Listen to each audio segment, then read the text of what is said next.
Good, beautiful morning, everybody. It is Wednesday, November the 22nd, 2023.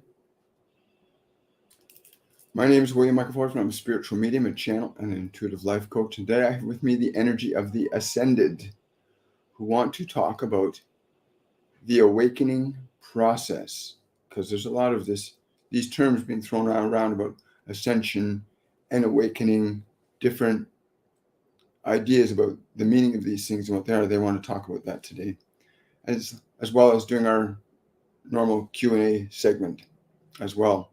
Good morning. Hi, guys. We're going to give everybody a chance to get on board here for the ride. It is a brand new day, whether you know it or not. Hi, Kira. Hello, Daniela. Today is a brand new day. It's just the truth. You might think it's the same stuff a different day, but that's not because of the day. That's because of your beliefs. So I hope you'll join me on this event of the awakening process and begin to consider that there's more to you than your mind is telling you, more to you than what you've been taught to believe, and that when you get yourself into a position of consciousness where you're living in this moment, that you're literally living in the present moment, every day, every moment will be delicious. Even if it's uncomfortable in some senses, it will never be the same. You can never have the same moment twice, ever. Not now, not ever. Isn't that a beautiful thing? That you can never have the same moment twice. And all you got to do is get out of your head far enough, out of what you've been programmed to believe about life, to feel the deliciousness of every moment. It's not always easy to do, but when you get there, it's worth the journey. Good morning, Elaine. Hello, Mary. Hello, Jacqueline. Hi, Ian. Hi, Jeru. How you doing? Hi there, guys. So we're going to be off to a bit of a slow start today, but we'll gain some momentum again. So this process of awakening that they're talking about, the process of awakening, it's something that mostly happens to people without there being aware it's even happened. Suddenly you have a different perception, or you have an experience, or you have an event, or you read a book, or something triggers something. You start to look at life very differently. And suddenly you want to start making changes. Just this compulsion to start wanting to make changes in your life. I'm just going to dial this light down a bit, folks. It's a little bit bright here, and I don't need to be quite so washed out there. Thank you for being so patient. So this process of awakening is something that usually happens out of the blue, but it's something that your soul needs. Your mind and body are masks over the function of your consciousness. And what they're saying to me is this awakening process, once you start to realize that it's happening, you can actually engage it and participate in it deliberately and intelligently. You can actually help the awakening process along. Some of the things that start to change when you know you're beginning in this process of awakening is you want to change what you eat. You want to start respecting your body more. You want to stop engaging in criticism and judgment of other people. You have a tendency to want to find things that really interest and excite you, that make you feel challenged and growth oriented. Very simple things. Changes in diet, changes in the people that you surround yourself with, changes in your mind. You decide there's certain thoughts, certain beliefs, certain ideas that do not feel right to you anymore, and you want to change them. And that's a really beautiful place to be. When you get to that place where you start to evaluate your thinking mind, they say that is the biggest contributor to your awakening, is the moment you begin to recognize that most of the thoughts in your mind aren't even yours, that the vast majority of thoughts in your mind are not even yours. They say this gives you rise to evaluate and reconsider why you are thinking what you are thinking and where it originated from. to begin to formulate a proper evaluative process over your own mind, where you begin to reshape and mold your own personality to be more to your liking, as you're the one that has to wake up in that body every morning and listen to the thoughts that are in there.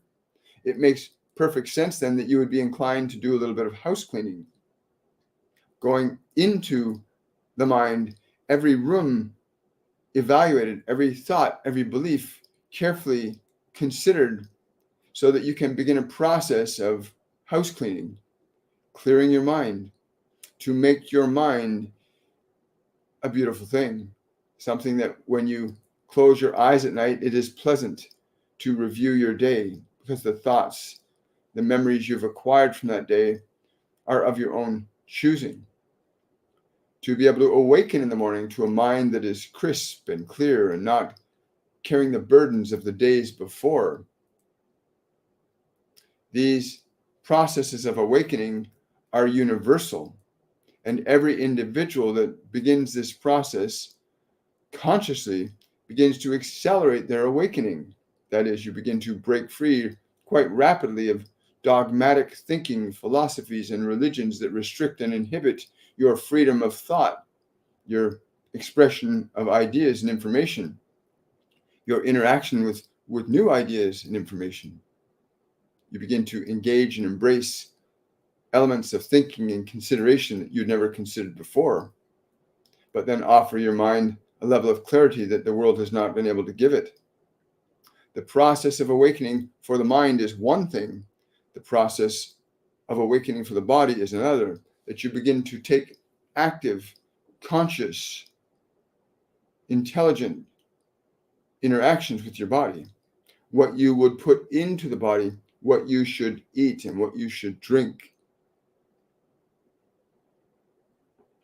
what you should do with your body become important to you as you begin to feel how the body, which is but an animal that you inhabit, your body is but an animal that you inhabit.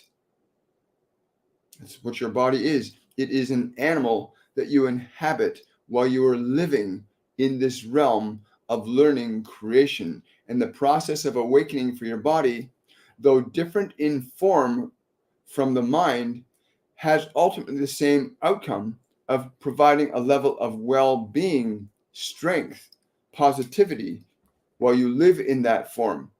And you learn to honor it and cherish it by what you eat, by what you drink, the activities you engage your body in to provide it with its maximum capabilities of functioning in terms of strength and flexibility.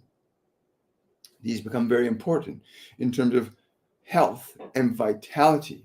You learn to become conscious of the energy in your body, what feeds your energy and what detracts from your energy.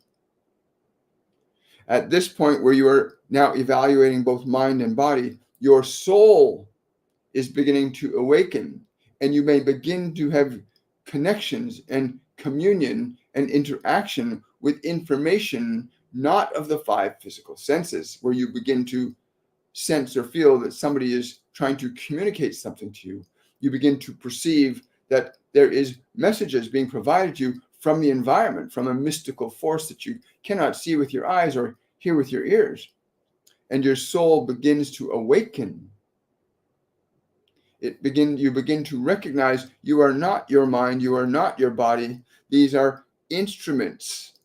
The process of awakening is now fully engaged in those of you that recognize that you are not your thoughts, you are not your body, but you have these instruments, these vehicles over which you have a responsibility in order that you might be able to experience, learn, and grow in the function of creation while living in this physical dimension. As a soul, you begin to take full advantage of establishing vibrant, vital conditions of health in the body, elements of clarity, peace, and calm in your mind, an open-mindedness that allows you to perceive and evaluate information, to accept, reject information that is going to be beneficial or detrimental to you in a fashion that is reasoned. You do not simply, as an awakened soul in this process of awakening, accept information solely because it sounds good.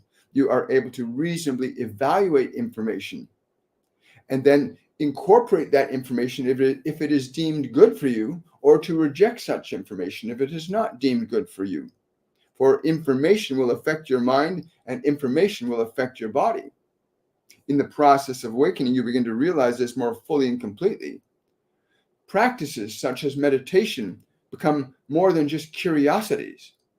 Practices such as meditation become gateways to communing and connecting to the source of your life itself, connecting to those that would offer you from the non-physical realms information and guidance of a noble nature, of love, of wisdom, of truth that can guide you on the path of your soul, wherein the world cannot. For there are things that the world can give you that the spirit cannot, and there are things that the spirit can give you that the world cannot. And from the perspective of awakening, where you realize, I am not this body. I am not these thoughts. I am this sentient consciousness, this being. We use the term soul, which is an acronym for a spirit of universal light. You are a soul here to learn and experience the functions and processes of creation in a physical dimension of time, space, and matter, which differs in its frequency relative to other dimensions. As you begin to further evolve your awakening process, you come to a place where you begin to be a master of your body, where the body is at its optimal state of functioning. You establish a mind that is pleasing to you. Throughout the day, there is not one point in the day that you would look in your mind and be displeased with what is there. You understand how to release and accept information that is vital and important or not for you. The mind is pleasing. You look in the mirror and you've struggled diligently to train your body to be the best manifestation of that body that it can possibly be. By what you eat, by what you drink, and what you do, your body shall be fashioned by these things. By what you think, your mind will influence and affect your body likewise. But it's important to understand in your process of awakening that if you apply the simple mechanisms of doing what you know to be correct and right and good and true for your physical body, that it will become pleasing to you. For there is no other form upon this world as the one that you are in. So you are designed by your own consciousness to be unique and distinct, not to fit into an amorphous collage of individuals, but to be the unique you that can offer what you came here to offer to this world. This process where the body is established by your own consciousness to be the best functioning it possibly can be through your will, that your mind be manifested as a function of your will to be clear, of good conscience, of good value, of good information that supports your creative process. At this place of awakening where body and mind are now perfected to the best of your ability, this does not mean that they are at a point of final perfection, as that is not attainable. Final perfection is not attainable. What else would there be to do if there was such a thing? So the process of transformation and change becomes a function of deliberate, permanent, and eternal functions of your consciousness. You come to this place now where your soul is fully awakened. You can now begin to interact with your divinity, with the source that made you, with the individuals closer to the source than you are, your angels, your guides, the ascended masters, the other multidimensionals that have gotten closer to the source than you may be, and you learn to experience and acquire information and knowledge and wisdom from them, both in your meditations and in this world, for there are many that walk among you in this physical world as well. So the process of awakening in and of itself, mechanically speaking, is fairly simple.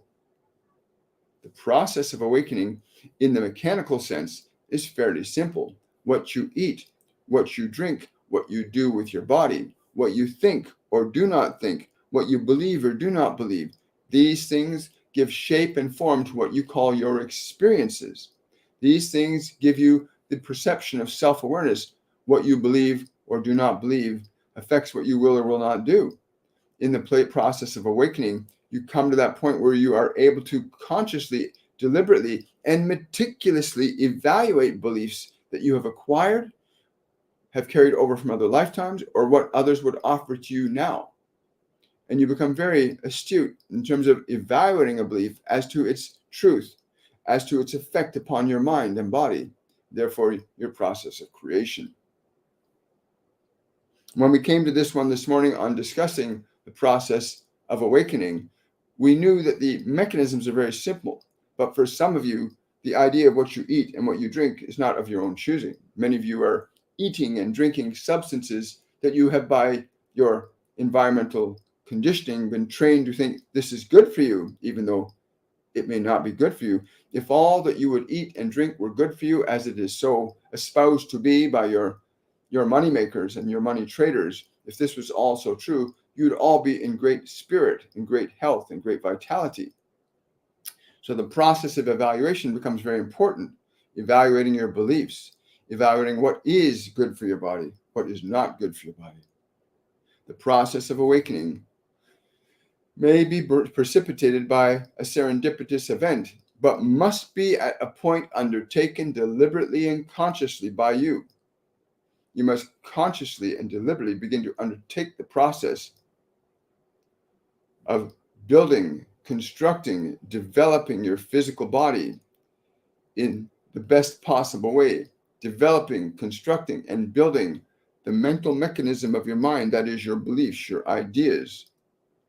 Meticulously doing so, in there you begin to then fabricate or create the conditions that you exist in as what you believe in your mind and in your heart. You will indeed begin to create an experience in your life. In fact, that is always the case. There is no other case.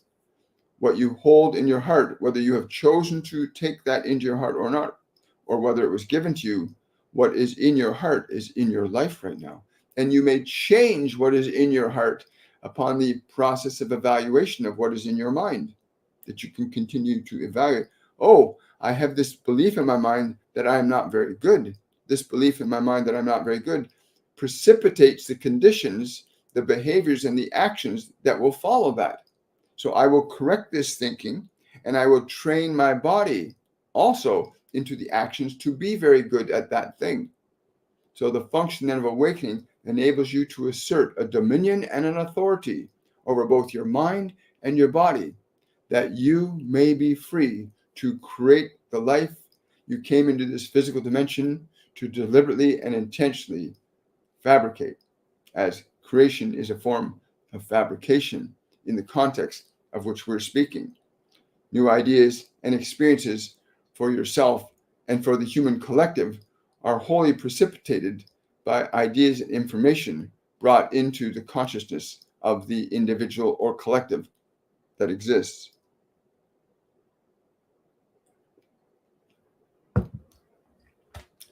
Morning, everybody. Thank you very much. Really appreciate this, guys. So there's this process we're in, the process of awakening. We're all in it at various levels. Some of us are still in bed. Some of us are still sleeping. But they tell me that 2 billion people on this planet are in this awakening process at different stages of it, consciously, at different stages of the awakening process. That's a pretty remarkable number. I've also been told that it would only take 100 million fully awakened individuals to shift the collective consciousness of humanity from fear to love. 100 million individuals consciously, deliberately engaged in the vibrational offering of love to shift human collective unconsciousness. All 7 billion of us, well, 9 billion of us now, can be shifted from fear to love if 100 million individuals were able to get their consciousness to such a state of love that it would literally, by way of its process of induction, bring us all into a state of love and grace. It would shift us collectively. Really cool, isn't it? Good morning, everybody. Hi, guys. Oh, you're very welcome. Thank you so much. Good morning. Hi, Daniela. Oh, thank you, Aquaman 88 and others.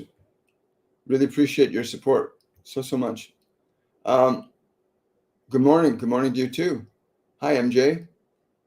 Hi, Kathy. Is my daughter okay? Does she have anything to say to me? She's been saying a lot to you. You're not hearing it. She's been saying a lot to you and you're not hearing it. You know, that pain that you think is the pain of her not being present, you're missing her, that feeling of missing her, that's the moment she's trying to interact with you. Like, please, just take a moment and sit down, right? Close your eyes and feel that sensation. But don't feel it like, oh, I miss her as the hurt, but feel it as if that's a communication from her, that she's trying to communicate with you. She's trying to reach you consciously. And just sit down, and that feeling that you're having, what does it feel like she's saying to you? Mediumship, connecting and communing to God or praying to Jesus or your deities, is not a special gift. Every single soul has the capacity to connect to the God. It's within you. Jesus talks about this all the time, how the kingdom of God is within you. You don't look for it outside yourself. But your daughter is within you. Like, close your eyes, relax.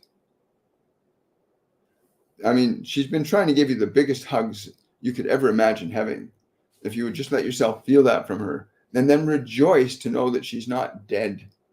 She's just not in a physical form anymore. But let yourself receive her love. Like, some people are so stubborn. You got to just receive it. Just sit down, breathe, and receive the love she's been trying to give to you for so long, right? But like I said, she's been trying to give you the biggest hugs. And again, because the physical body is not there, we think, oh, they're missing. No. She still exists in consciousness. That's why you keep feeling her. You keep feeling her as if she's missing, but you're feeling her and thinking she's missing. Feel her. She's with you right now. And let yourself feel that hug from her. Let yourself feel that energy from her. Instead of telling your mind, letting your mind tell you she's not here anymore. She's not physically here, but her energy is here. The idea that there is this thing called death should be corrected. There's simply the loss of the medium of a physical expression. Just like you have a radio set that breaks, the station's not gone. You just get another radio set and tune into it. The human consciousness works the same way. It has a body that is attuned to. The body that you're listening to these words through right now is attuned to the energy of your soul. And if the body is damaged in some way, then your soul doesn't have the vehicle, the instrument through which to communicate into this dimension. But it doesn't mean that you can't interact with this dimension. It just means it's a little bit harder because you don't have a physical form. But you can train your consciousness to sense and feel and perceive your loved ones around you, right? And there's many religions and philosophies that would not want you to know that truth. A lot of people have a vested interest in you not being able to connect to these other dimensions. There are beings upon this world that do not want you to connect to your God.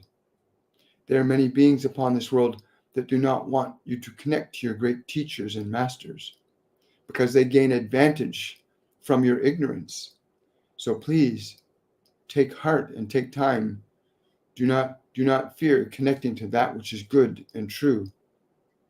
So many of you would pray to God, but deny that you could connect to those who are not in flesh. Does that not sound confusing to you? That some would say you can pray to your God, but you cannot commune to those who are not in flesh, that are also of God. They would tell you that it was evil. Yes, Ian, you did. That's why you're experiencing. Ian's asking on. Thank you for the super chat. Ian's asking, did I have a life in Atlantis? And the answer is yes. The confusion you are having in your life right now is because you recognize the I'll use the term, the noble level of consciousness that Atlantis had reached. Atlantis had reached an extremely high technological and spiritual consciousness that, again, faced some of the similar problems we're seeing today. But you're very familiar with that high level of awakened, aware consciousness that was Atlantis and, well, is Atlantis. If you know how to shift dimensionally, you can still see in the Akashic record, the function of Atlantis still exists. Everything exists in the Akashic record, all memory from all points of time and space that individuals can access. But yes, you did. It's very, very different world what we have now than Atlantis, which was far more evolved and developed in many respects, as was Lemuria and Mu, far more socially and spiritually developed. Ancient Egypt, not the one that you've been taught about in schools, was highly evolved spiritual civilization. The great Tartarian Empire, highly evolved civilizations, even in the last couple of hundred years, right? You do a little research onto some of that stuff. Thank you so much. Great question, Ian. Third Eye is asking, is there hope for my bipolar alcoholic brother and his family? My other brother passed on 11/11 of a heart attack and much sadness and heavy grief. Yeah, Third Eye, there's more than hope. There's more than hope. You must keep that possibility alive. Not the hope that it might be, but the possibility that it can be. That you can actually ask, very specific, you can ask the field, you can ask the quantum field, or if you want to call it God, you can say, I'm asking for a divine intervention to awaken my brother to his light. That statement specifically. I'm requesting a divine intervention that will awaken my brother to his light, right? And then release all judgment and fear about him. Let go of your fear. I promise you, you're never going to be alone. None of us is ever really alone. If you learn how to connect your guides and angels, you're never going to be alone. But yeah, there's hope. Again, some of the experiences that he went through that he's not resolved have led to his drinking. Understand this condition of bipolar. Bipolar is a chemical marker they find in the blood of people who are diagnosed as bipolar. Blood chemistry changes when we change emotional states. So if you get really excited, your chemistry changes, and there's a marker, chemical markers in your blood that appear when you go into that state of joy. And it can happen that fast, right? Which is why people can suddenly change.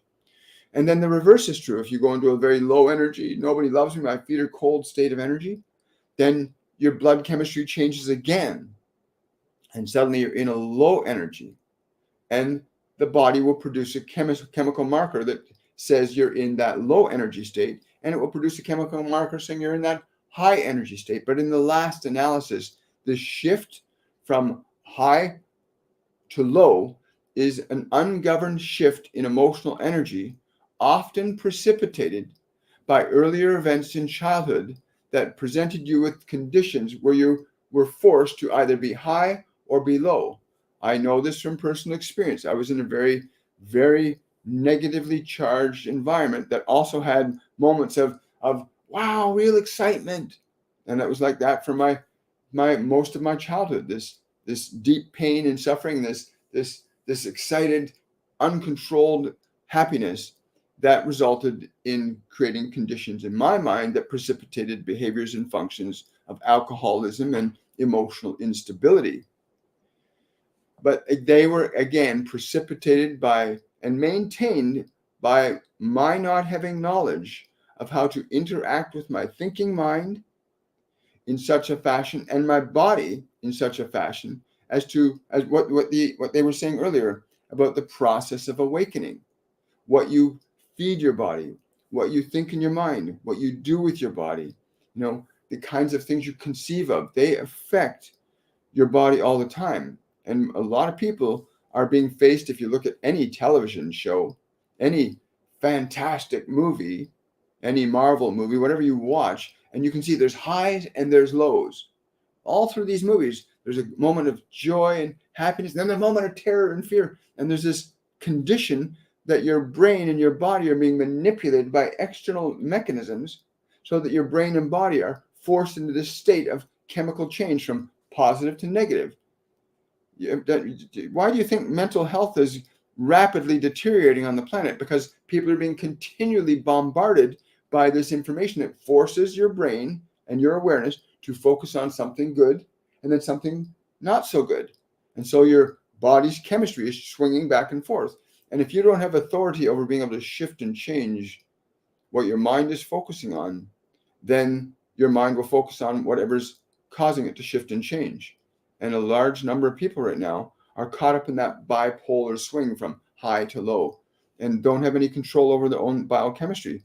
But in any moment, you can take a slow, deep breath right now. Like you can put your hands on your chest and breathe deeply. Hold your breath and relax. And in that moment, you're actually beginning to shift your chemistry from one state into a new state. You could jump up and down and start saying, I'm so fantastic and I love my life. And you'll start to shift your chemistry. You can start to think about, oh my God, what's going to happen tomorrow? And you'll shift your chemistry. And you're not being told or taught that you can change the chemistry in your body.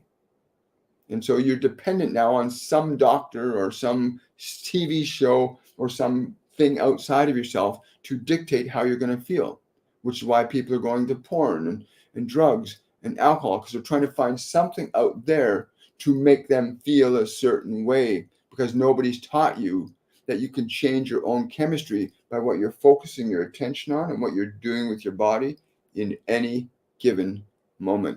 Isn't that so simple? Isn't that simple to know that? So your brother, you bring up that beautiful question and concern, and your love for your brother is duly noted. But he does not have the knowledge at this time that he can change his chemistry. Everybody knows they can change. I don't care who you are. Everybody knows that they can change. Everybody knows they can change. They just don't have the mechanism for how to make that change. And Monday, Wednesday, Friday, Saturday on our live shows, they bring through information through me that gives us the master keys. This process of awakening, what you do with your body, what you think with your mind, what you think with it, not what you allow the world to make you think. But this process of awakening is one you can undertake right now. And you can begin just with your breath. You didn't come here to suffer. None of you came here to suffer. You came here to create. And I'm going to spend the rest of this lifetime letting this information come through for those of you that are resonating with this and ready to awaken consciously and to end your suffering. Your loved ones are not suffering because they want to. They're not in mental health or addiction because they want to be. It's because it was the only way they learned to try and change how they feel from what they were feeling before. And nobody taught them simple ways of changing what you think and what you feel. Actual practices that would liberate you from needless suffering. And I went through decades of suffering. So I got a lot of experience with suffering. And I want to save you some time. No matter what your age, you can take authority over your mind and your body. You think that by controlling or manipulating other people or by being controlled or manipulated, you're going to find happiness.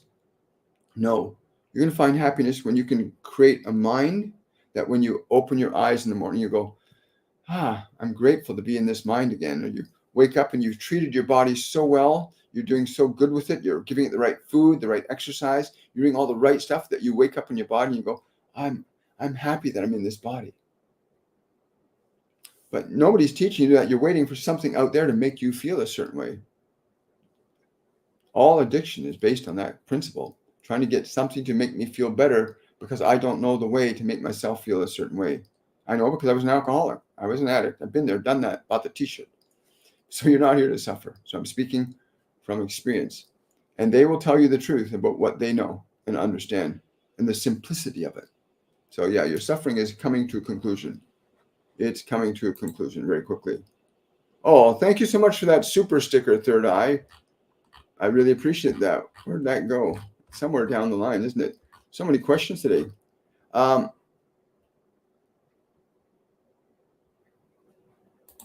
So someone's saying, thank you, William. As you said that, I felt my Elsa Bogart and grandma with me, my friend, mentor, Britt. They're here. Thank you for your money. You're so welcome, Sunflower. I've been channeling for years without really knowing it. And it's no different than what Jesus does or Buddha does or any of these ascended masters do. They've connected to a source of information far vaster than themselves, and they call upon it. Guide me. What should I say? What should I do? And they recognize and realize they can receive this information. So I'm so happy for you, Sunflower, that you're connecting and feel the energy of your loved ones around you. Remember that analogy of the radio sets. When the radio is broken, it can't play the station. The station's still there. When the body's no longer functioning, it can't transmit their consciousness through it anymore. But their signal's still there. And when you allow yourself to connect and commune to their energy, you'll never feel like you've lost anybody. You'll realize they're on another dimensional experience. And they are. They literally are. Thank you so much for sharing your experiencing. Someone saying, sorry, William, I send you love and I can't send money at this time. Can you share my question for the collectives? Yes, I'll see if I can find the question up above. Again, I'm not always expecting money. Your support of this channel is greatly appreciated because we give 10% of everything we get to a group called Our Underground Railroad, which is the group that movie, the Sounds of Silence, The Price of Silence, was based on, where they helped rescue children from the sex slave trade. It allows us to transmit these messages 3 to 4 times a week, sometimes more now that we're getting settled into our new location. We're broadcasting more frequently on TikTok, which is a wonderful thing. What a wonderful tool to be able to reach everybody. Let's see if I can find some of your questions. Let's see.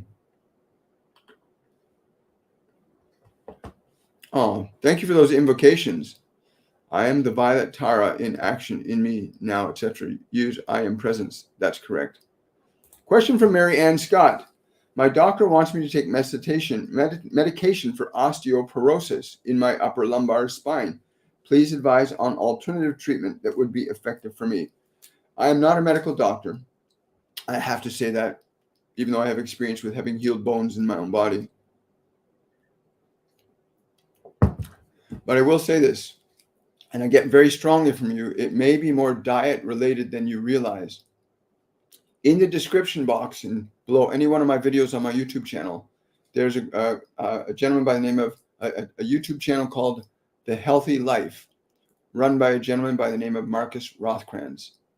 There's also Dr. Robert Morris, 2 gentlemen who fully understand the nuances and subtleties of perfecting physical health and vitality in the body.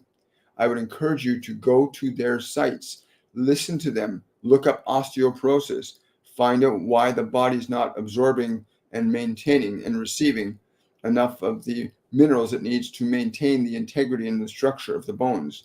Because there is a natural way, a natural delivery system from nature, from natural foods, that can be a good delivery system for correcting this condition.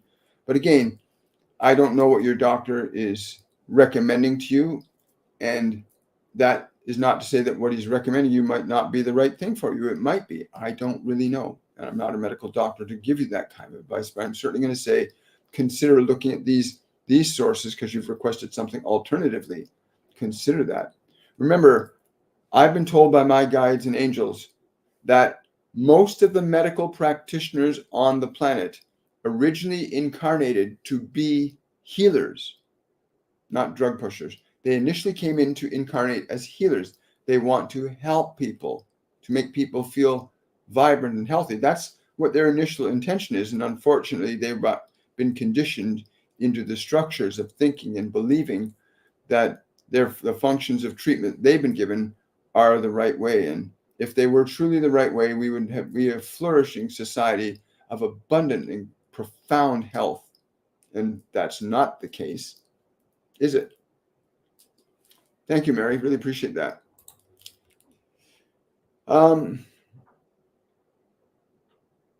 Someone's saying, Amanda's asking, how can I help my mom through her health? I've been sending her love and support. Again, people have to really be open and receptive to this. We have another super chat here. I don't want to miss anything here. Oh, thank you for that, Ian. I really appreciate that. Thanks for all you do, William. Thank you so much. Really appreciate it. Yeah, we're going down here. Thank you for that sticker. Appreciate that as well. So Amanda, your mother, Sending love is a very powerful thing to do. And it can be sometimes hard to directly interact with a parent who you have a difficult time communicating with because they don't understand you and you don't understand them. But for your mother, if I tune into her energy, she's got to let go of her bitterness. Excuse me. She has to let go of her bitterness. She's holding it in. She's holding that bitterness in. And she needs to release it. And you can actually do that on her behalf. Believe it or not, you can actually request that my mother's bitterness be released from her with love and grace. You can request it in that way. I request that my mom's bitterness be released from her with love and grace. It's not your responsibility to do the releasing, but you can ask. We're always told, ask and you shall receive. So know that there's this intelligence. It's beating your heart right now. And that you can turn to it and say, I request on behalf of my mother that her bitterness be released with love and grace. And you'll know when the prayer is answered because you'll see very distinct changes in her energy. When you wish something for somebody, when you offer a prayer to somebody, your responsibility is not to make the prayer happen. Your responsibility is to simply offer the prayer into the field of energy and allow the field to react and respond to it. In almost the exact same fashion, I can turn to my hand and say, hand, go pick up that glass of water. I don't know how it's picking up the glass of water. I'm just asking it to do that. But it's doing it. The infinite field of endless potentialities, God, if you like, the divine, the quantum field, doesn't matter what you want to call it, is reactive and responsive at all points of time and space. If your direction to it is based in an understanding that it will do so, just like my understanding, if I say to the hand, pick up the water, I entrust that it's going to do that because I've had experience with that part of my body doing that when I direct it. I don't know how to move that arm. Something's moving it for me. I don't even know how the heart is beating. I don't beat my own heart. So you can offer your prayer to your mother, Amanda. Offer that prayer into the field on behalf of your mother. Offer that prayer that her bitterness be released with love and grace. And you may want to do the same in another way for yourself, right? You can release your own suffering as well. Someone's saying, Ian saying, it always hurts more when you see the people you love and care for are suffering. I hope your brother will be healed. Yes, I hope her brother will be healed too. And it will. Understand, when you get so clear on an idea, it's going to affect healing, but do not be attached to the way it's going to appear. Sometimes we get our preconceived notion about how we think it should be, the best way to make that happen. And that's good sometimes, but sometimes you want to just allow it to happen organically too. Thank you so much for contributing, Aquaman. Really appreciate it. No one ever leaves. Well, they go on. Hi, Lorraine Rose. Yeah, people don't leave consciousness, but they can leave their ability to function on this physical dimension, and they go into another realm where a different process of living, thinking, feeling, being, and creation occurs. They tell me this all the time. When you leave this plane of consciousness, you literally move as if walking through a doorway into another realm. It doesn't mean the doorway you've come out of is not, people can come back through it and connect with you and commune with you energetically, right? But you do move on to a different level of experiential learning that's not based in the 5 physical senses. In this dimension, our learning and experience is based primarily upon our 5 physical senses, coupled with the information stored in the non-physical dimension of energy, which is thought. Because thought is invisible energy that affects visible matter, right? It's a well-documented fact now that thought is invisible information that affects visible matter. I know. Sorry, my guardian angel John's just giggling at me. Thank you so much. He's giggling at me because I'm finally really learning to just accept that I know nothing. I don't know a darn thing. I'm just here to let information come through from these higher dimensional realms, from the ascended masters, the others. I'm just here to let this information flow to you guys. so that your lives and the lives of your loved ones might be enhanced and improved by your comprehension, understanding, and application of that information, right? Let's go down here a little bit here. Bones is saying, I need my mother. No, your mother's saying to me right now, you need to realize you are me. I am within you. I am part of you. I am within you now. So the mother that you're thinking you're needing is that which you are in the process of becoming, and you cannot become it with her being physically present with you anymore. You now have to aspire to be the strong, powerful woman that you allowed your mother to be, but now you have to become. It's time for you to become what you behold, right? Become that character, that nobility. Your mother will be very proud of you too. I mean, she loves you very much. Aside from that fact, you still have the responsibility of growing up and becoming an amazing and wondrous woman, contributing to your community and your life in the way that your mother contributed to yours. Don't deny others what you've been given. Do not deny what you have been given.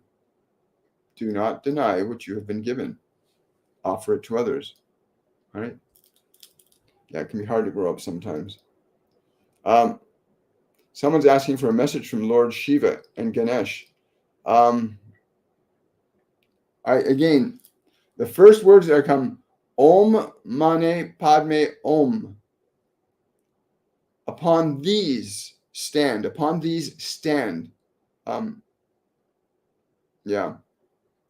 I'm being shown this fountain of golden coins coming up from Ganesh. Like it's literally a fountain of golden coins coming up. Have no fear. Have no fear. For supply is boundless. Know this. Yes, very interesting. That's very fascinating. To stand on that, the energy of that phrase, Om Mani Padme Om. Again, I might be mispronouncing it because I'm only receiving the information, but that's how my brain interprets that information from Shiva. And again, Ganesh is just hold that image of the endless, bountiful flow of abundance that's available for you right now. Right? Hold to that. Wow. Not often people ask for Shiva or Ganesh to come through. Yeah, go down. Hi, Andrea. How you doing? Good to see you. Hi, MJ. Hi, Bohemian Bouquet. What's the easiest way to Bohemian Bouquet is asking, hi, Michael. A lot of people pick up Archangel Michael's energy from me. A lot of people call me Michael, and I'm really grateful for that. And so I'm just acknowledging you recognize his presence with us. What's the easiest way to transmute negative energy into positive energy? Thank you. Great question. This is something that people in our masterclass are going to be learning next week. There's 3 steps: learning to be in the present moment, releasing old emotions, and being a deliberate creator. Those are the 3 primary steps. For you right now, when you encounter a strong negative emotion inside yourself, the tendency for most people when they get a negative emotion is to either want to get rid of it, I don't want to feel this, or to attack it, I hate this feeling. That's what most people do. Or you just ignore it. I'm going to pretend it's not there. I don't feel this. That does not get rid of it. If anything else, it makes it more intense. The way to approach, in the simplest way, negative emotions when you feel them inside yourself is to not attack them, but do what Master Jesus taught me to do. To love thine enemies. So you feel that anger or that guilt or that shame or that sadness or that depression, you feel it inside yourself. Turn your attention to it and say, I am with you. I'm willing to love you. I will not abandon you. You communicate thusly towards those internal enemies. We are using that as a simple metaphor, but that these negative emotions are aspects of your being that have been conditioned by your environment to be in that fashion. And they have been reinforced countless times. So to turn towards them and say, I am with you. I love you. I will take care of you. I will never abandon you. Speak thusly to these emotions, and you will begin to feel them change. It is extending love to thine enemies, which is not necessarily a good application to the world, but for within yourself. For when you establish love within your own heart, then it shall be for you to offer that love to others. But first establish that love in your own heart before you offer it to others. But treat well your own heart. Treat well your own heart. So that's the simplest way they've given us. Thank you, guys. We appreciate it. It's the simplest way that you can learn to do that. It's what Master Jesus taught people to do. It's what all the Ascended Masters teach. Do not attack that which displeases you. Extend love, right? And it takes practice and patience, because those emotions seem so much more real sometimes. But you start extending love to your anger, you start extending love to it. That doesn't mean you're endorsing it. It simply means you're changing it. You're going to change the energy. Emotion is energy in motion. It cannot be created. It cannot be destroyed. Emotion can only be changed from one state into another. Please hear those words and understand their meaning for yourself. Your emotions are your energy in motion. It cannot be created. It cannot be destroyed, but your emotional energy can be changed from one state to another, from fear to love, from depression to joy, from irritation to patience. You can learn to shift your emotional energy from one state into another. And it's a very delightful thing when you learn to do that. It becomes quite delightful when you have these emotions come up that you've forgotten you have, because you've been so busy suppressing them or ignoring them, and suddenly say, I'm here to love you. You can be quite delightedly surprised at what changes can happen within you when you start to cultivate love within yourself, instead of allowing the world to hopefully provide you with a better way of feeling than it has. If the world could provide you with a feeling of love, you would have it now. But you are capable of this and so much more. You are capable of this and so much more. You truly are. You truly, truly are. Wow. Oh, thank you, Ian. Thanks again so much. I really appreciate that support.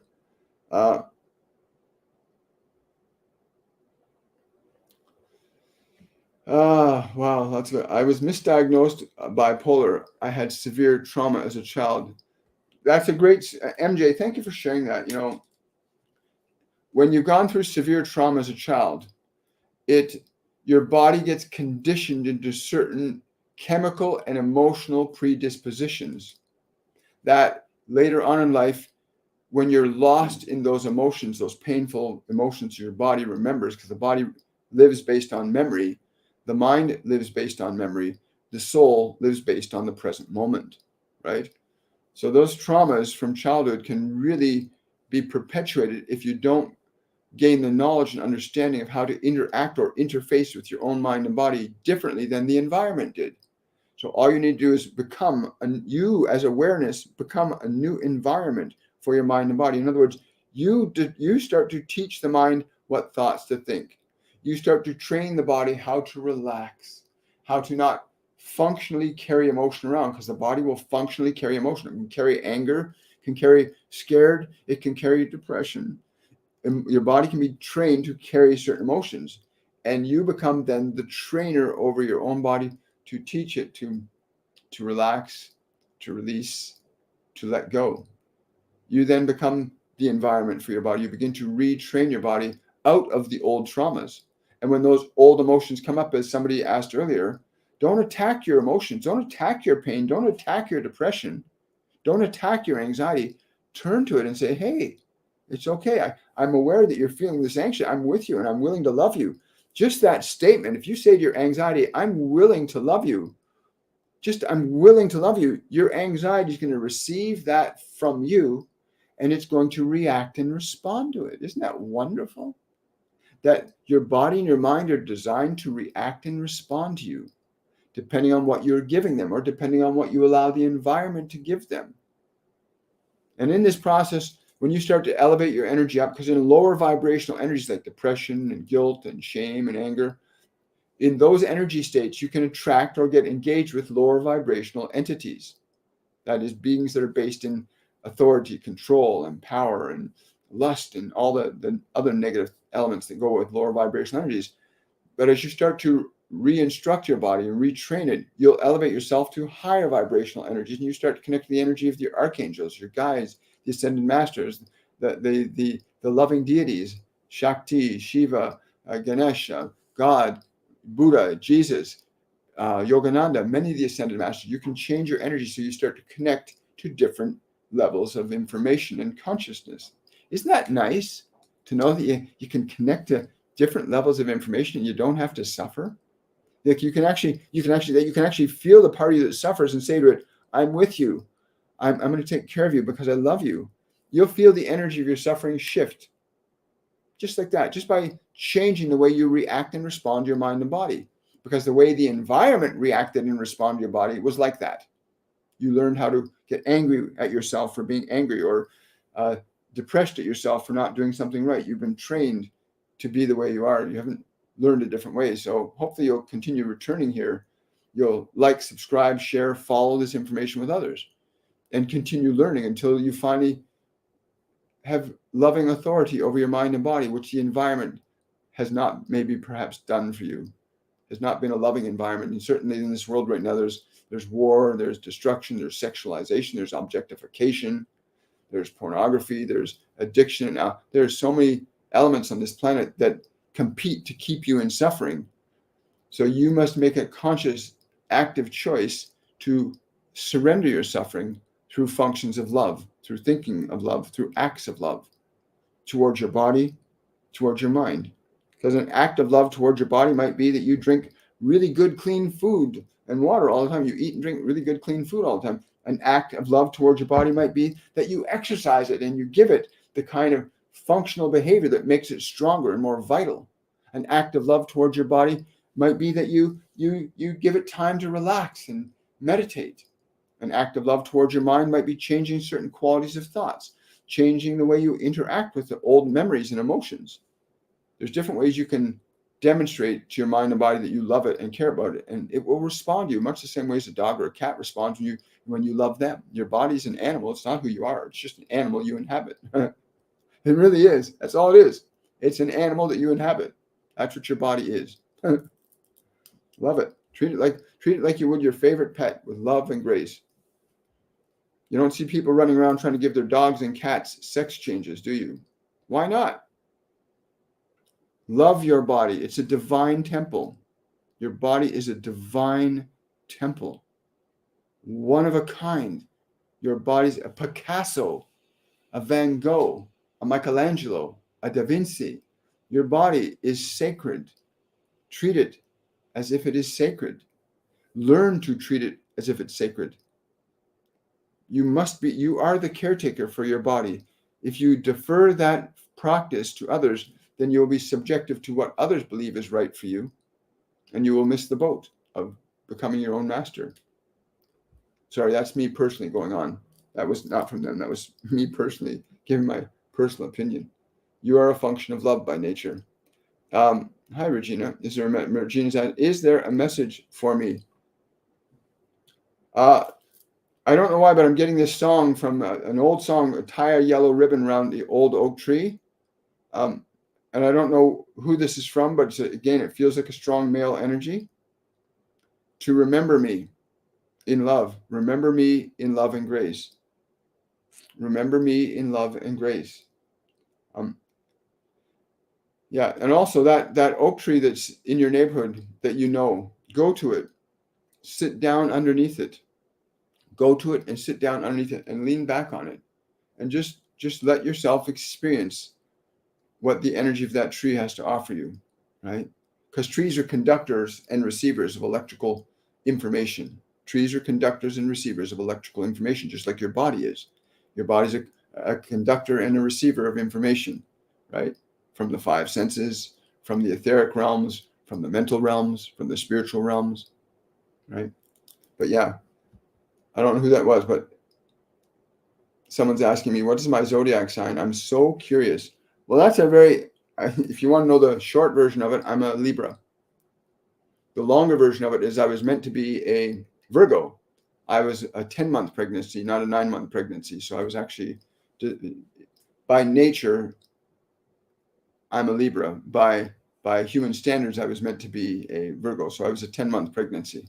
It was a very difficult birth process too. But yes, I'm a Libra by birth. Thank you so much for the badges and the gifts, guys. Congratulations on Carrie B saying, I had an awakening after energy work, transformation, transformative experience. That's wonderful. I hope you stay with it. Remember, for those of you that are here to listen and understand, you are not your thoughts, okay? Your thoughts are not who you are.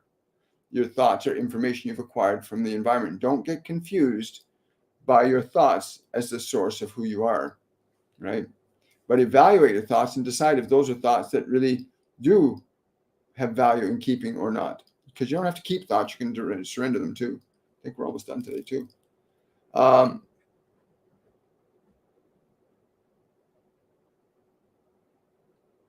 Yeah. Just looking at some of those comments. Hi, Drusilla, good to see you. Hey, Kelly. It's Kelly saying, I'm so happy to be here today. I'm open for what my guides would have to say about me moving forward. Love you. Thank you so much, Kelly. You're in the storm before the calm is what I'm being told. It's funny, your name's got storm in it, right? So it triggered part of that information. You're in the storm before the calm. So there's an awakening about to happen for you, an event of awakening about to happen for you. So I really hope you look for that. I'm told to tell you it may come in your meditations. It may come to you in your meditations. This passing through the storm, right? Wow. Glad you made it here. Glad you made it, Kelly. Remember to share this live event with others. Get them to come out and join in. Thank you so much for following. I really appreciate that. Oh, thank you for the gifter badges. I really appreciate this, and I appreciate your contribution. Kimberly is saying, hi, Kimberly. I've had many premonitions that have come true. Do I have any special gifts? Yes, you have the ability to step out of conventional time and space and move across various timelines. That's why your premonitions are your awareness, because as a spiritual consciousness, you're not bound to localized time and space. As a body, you're bound to this realm. If you believe your body, then you're bound to what you see, hear, smell, touch, taste. If you're connected to the mental or astral realms of information, you're less subjective to just the body, and you can perceive and receive more information. On the level of the spirit planes or the level of your soul is not bound by a localized point of time and space. Your soul has come through many lifetimes of experience, but you also have the capacity to perceive and receive information from the perspective of biology would be perceived the future, but in reality is from the present moment. Because every event that will ever occur in all of existence is happening right now. There is no other point of time and space that is occurring other than this present moment. We can conceptually think of other things. So you're tuning into that field of limitless information and potentialities that are happening right in this moment. And you're tapping them and you're getting information about these things. So the premonitions are literally you're accessing information that has not actually occurred in time and space, but has already occurred in consciousness, in the quantum field, in the infinite spectrum of the divine, if you like, right? Wonderful. Thank you for sharing that. Yeah. So the clair, the gift. Sorry, somebody's just shoving me back to do this for you. The clair, we know that there's 4 primary clairs that supersede your 5 physical senses of sight, sound, touch, taste, and smell. These 4 clairs are clairvoyance, clairaudience, clairsentience, and claircognizance. In the case that you've just described, you're talking about claircognizance, where you just know. That's claircognizance. It's a non-physical sense. It's not rooted in your 5 physical senses. So that's claircognizance. There's also clairaudience, which is clear hearing, clairvoyance, which is clear seeing, and then there's the sensation, the clair of clairsentience, which is clear feeling. So those 4 clairs, and it sounds like your claircognizance is really developed. You can develop the other clairs too, because you're meant to have all your spiritual faculties functioning. But that's really wonderful that you have such an ability that clair is intact in that fashion. You might want to find places where you can practice and develop that. Maybe sit down with friends and take a deck of cards and see if you can guess the cards they're holding, because then you start to force your awareness to perceive beyond what the senses can see or hear, right? Thank you so much for sharing that. Someone saying, I often see the good in toxic people. Why is that? Because you see their soul. You don't see people as just a body. Okay? You do not see people as just a body. You recognize and tune into the soul first, and then you see the body. You recognize, oh, the soul's got all this stuff going on, but you see the essential nature of the individual, which is true for all beings on this planet. The essential nature of what we all are at the root of every single living being is this vibrational state of love. And that what happens in the world and how the world overlays information into the brain and how you gain information through experience as well becomes a mask or a costume put around that facade. It becomes a facade around the function of love that is you. So you see beyond the facade. That can be good, and that can be a little challenging sometimes, because you can see the good in them when it doesn't make any sense that they're being bad. That's when you want to start getting into understanding how the mind works, how psychology works, the functions of behavior, so that you can begin to perhaps learn and understand how you can offer light and truth and wisdom to these souls that you know that are suffering, but which you can see are beautiful souls, right? Congratulations on you being able to see people that way, being able to see people with their soul, being able to see people as a soul and not just as a body mind. I want to somebody's comment here. I'm given the instruction on 10/20/23 to work with Yeshua ben Joseph, and instructed I had time with Yeshua in India. Please ask if possible. Since I am not as a doctor, I stopped since divine revelation. Nothing wrong with being a doctor if you understand the truth of what that means. The term doctor is very different than the term healer. Although a doctor came into this world to be a healer, and you're beginning to realize that you're having the revelation of what you are as a healer, not as a doctor, which is again created in individuals that were healers, shunted into a mechanism of control, power, and authority, right? But it will come. Be patient. Be patient. It's coming. Be patient. You can't rush this. You can't rush it. Allow it to unfold as it is doing. Please. There's no rush here. Oh, Amanda, thank you for that super sticker. Really appreciate it. Wonderful. Thank you so much. God hears all of our prayers. That's absolutely true. Someone's asking me, did he cheat on me? You might want to consider booking a reading with me, because there's a change that's happening in your life that you don't understand, because you're in your head and your body about it. And again, go to my website, williammichaelforbes.com, and book a reading with me. You got like 2 more days. I'm offering a 30% discount on all services for the next 2 days. It'll be over on the 24th at midnight, or pardon me, at 12 a.m. It'll be over. And I recommend that you get a reading, because there's a whole bunch of changes unfolding in your life right now, and you want to be properly prepared to embrace them and engage them, so that your life can flourish into what you wanted it to flourish into. Anyway, I just wanted to say that that's what I was told to tell you, that there's things that I can't say here that would not be beneficial for others, but would be beneficial for you. This morning, I woke up and the words mournful mountains came to my mind. What does this mean? Hi, Rachel. Great question. If I tune into that, you're tapping into the collective condition of humanity right now, that literally humanity is literally entombed in great part to the mourning and suffering of itself. Your species has become so addicted to pain and fear that you have lost the way out. That you can perceive this, that you can perceive and recognize the immensity of the suffering upon this planet, affords you the opportunity to alleviate it in some measure.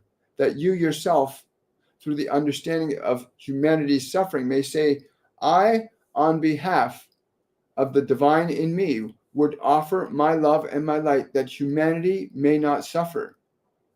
That humanity may not suffer.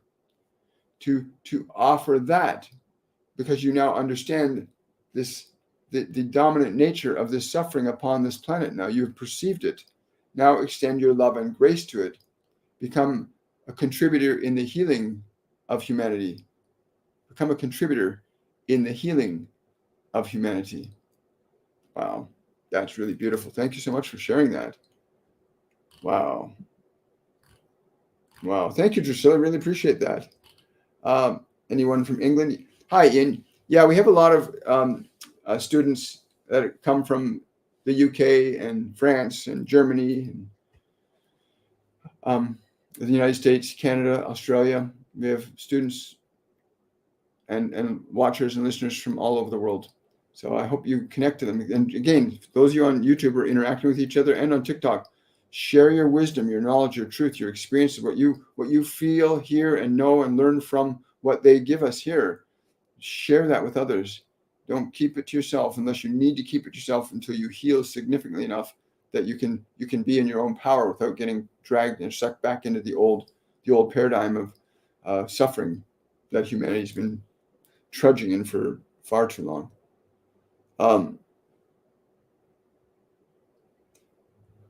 Yeah. Well, it's Carrie saying here, all suffering ends when we are ready to put an end to it. The way in which you put an end to suffering is what's important here. The way most people try to end their suffering is by taking drugs or by ignoring their pain or suppressing it or denying it. Very few people understand that the way in which you end your suffering is very important. Suffering must be ended through love's ways. Suffering must end through love's ways. How you think, what you do with your body, how you eat. There are certain simple things that you can interact with your own mind and body, that you can end your suffering through love's ways. End your suffering through love's ways. Thank you for that insight and that inspiration. Really appreciate it. Thank you for the badges. I appreciate that too. Good morning from Spain. Hi, Rachel. Good to hear you from Spain. Have my grandparents passed away too long for them to be with me? Yes and no. That you can always, if you go into a meditative state, you can connect to their energy. When you're not in a physical body, you're not bound by the same constraints of time and space that you are while you're in a physical body. But their energy, like your energy from a perspective of soul, is immortal and eternal. It changes we change as a soul, you change from one state of being to another, but you're always going to be a soul. So you can sit down and commune to their energy. You can literally sit down in your quiet time with meditation and call them forth. Say, I want to connect to the energy. And you can speak their names. Speak the names that you remember them by, because it's a vibration they're familiar with. And they can return to you. You can reconnect to them. It's a very beautiful thing that happens too. When you watch somebody, I've watched people who during a reading with me will call in like a past husband or a mother or father, and you watch as they can literally physically embrace with each other, where you see the incredible bliss on them when they realize that there's no such thing as death, that they still exist. You can still commune with them, right? Heaven's a state of energy. It's not a place of separation. It's a state of energy. Well, I'm so grateful that you all came here today, and I'm really looking forward to what we're going to do for this week. For those of you, again, if you want to try and jump into our program, Masterclass 102 Liberation, you do it today. You can still catch up. There have only been 3 live events that have already occurred, and all those live events that have already occurred are recorded and stored upon group wall, so you can catch up to the rest of the class. So if you want to join it, go to my website and get a 30% discount off this class, and learn how to release old emotions from your mind and from your body. You're not here to suffer. You're here to create. So I'll leave you with that. Please remember to subscribe, share this information with other people. Yes, he is watching over you. He is watching over you. Do not worry about the troubles of his estate. He wants me to tell you, be at peace. Be at peace. Have no fear. Be at peace. Have no fear. Yes, he is with you. And he's grateful that you were with them and for them. Thank you. Sorry, I had to let that last little thing pop out for that person. Amazing. Amazing. Look at all the wonderful people here. You guys are great. Okay, so listen, guys, I'll see you guys on Wednesday. Again, go to my website, williammichaelforbes.com. Book a reading with me. If you want to know a little bit more about what your answers were, if you're more curious about what you've heard here, book a reading, because you'll get information that's specific to you, your life, your situation. And you will hear things and know things that nobody else will hear and know here. And again, if you want to understand how to liberate yourself from your past, sign up for our 102 Masterclass. Do that sooner rather than later. And I want to wish you all much love and have yourselves a really joyful and wonderful and beautiful day. Bye for now, everybody.